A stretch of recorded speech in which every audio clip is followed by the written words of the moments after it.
Hi friends, welcome to my channel. तो आँखों में तरोताज़गी भर रही है ना ये चटनी। कितनी हरी हरी है और साथ साथ कितना बढ़िया टेक्सचर भी है। ये है पुदीना और आम की चटनी, जो कि बहुत आसानी से बन जाती है। साथ साथ होती है थोड़ी सी खट्टी, तो बहुत ही डिलीशियस चटनी है। इसको आप किसी भी तरीके के स्नैक्स के साथ खा सकते हैं या फिर यूजुअली घर में किसी भी मील के साथ भी सर्व कर सकते हैं। तो देखते हैं इसे कैसे बनाना है। तो चटनी की तैयारी पूरी मैंने कर ली है, क्योंकि बहुत ही कम इंग्रेडिएंट से बन जाती है ये चटनी। जैसा कि इसके नाम में ही है पुदीना और आम की चटनी, तो मेन इंग्रेडिएंट तो इसके पुदीना और आम ही है।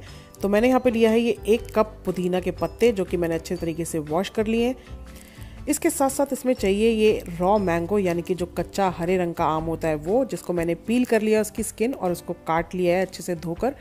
साथ साथ ये 3 से 4 हरी मिर्चें और 1 चम्मच रोस्टेड क्यूमिन सीड्स, यानी कि भुना हुआ ज़ीरा, और आधा चम्मच इस्तेमाल करूँगी नमक।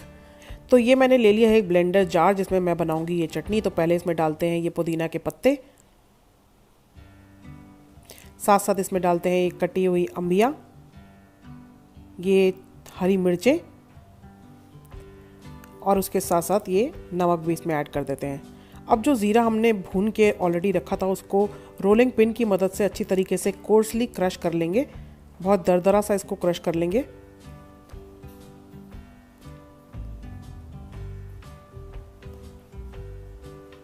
और इसको भी अब ऐड कर देंगे हम इस ब्लेंडर जार में।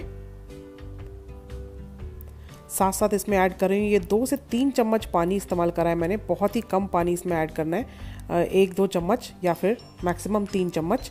और उसके बाद इसको ब्लेंड कर लिया है सिंपली मिक्सर में चलाकर, और ये बनकर तैयार हो चुकी है बहुत ही बढ़िया सी खट्टी और साथ साथ तीखी पुदीना आम की चटनी।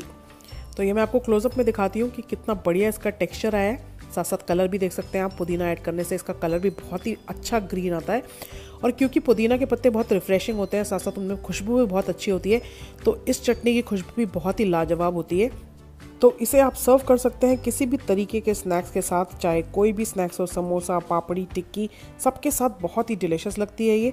और सिंपली अगर आप कोई भी मील अपने घर में बैठ के खा रहे हैं तो उसके साथ चटनी सर्व करेंगे तो हर खाने का जायका बहुत बढ़ जाता है। सो ट्राई कीजिए ये रेसिपी। वैसे तो बहुत कॉमन और बहुत पॉपुलर रेसिपी है, लेकिन बहुत ही मिनिमम से इंग्रेडिएंट से बनाई है मैंने ये चटनी। और अगर आपको ये सिंपल सी इजी सी रेसिपी आई है पसंद, तो इसे लाइक करना बिल्कुल मत भूलिए। साथ साथ मेरे चैनल की वीडियोज़ अगर आपको आती हैं पसंद, तो सब्सक्राइब करना मेरे चैनल को बिल्कुल मत भूलिए। Thank you so much for watching. Have a lovely day. God bless. Bye bye and take care.